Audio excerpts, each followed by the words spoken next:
بسم اللہ الرحمن الرحیم۔ انسان کی رزق میں رکاوٹ 4 وجوہات کی بنا پر آتی ہے: انتہا درجہ کی سستی، محنت سے دل چرانا، اللہ سے نا امید ہونا، چھوٹا کام کرنے میں شرم محسوس کرنا۔ زندگی کی سب سے بڑی فتح نفس کی فتح ہوتی ہے۔ یہ حقیقت ہے کہ حساس لوگوں کی تقریباً ساری زندگی آزمائشوں میں ہی گزر جاتی ہے۔ ادب اس مقام تک لے جاتا ہے جس سے علم بھی لا علم ہوتا ہے۔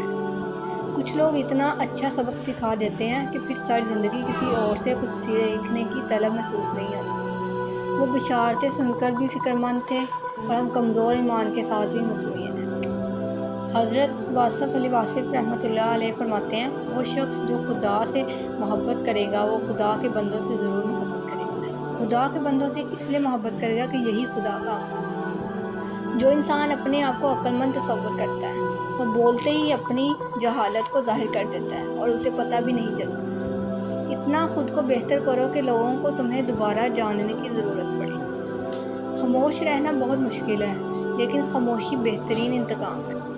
حضرت علی رضی اللہ عنہ نے فرمایا، دولت مند ہونے سے انسان اپنے آپ کو بھول جاتا ہے اور دولت نہ ہونے پر لوگ اسے بھول جاتے ہیں۔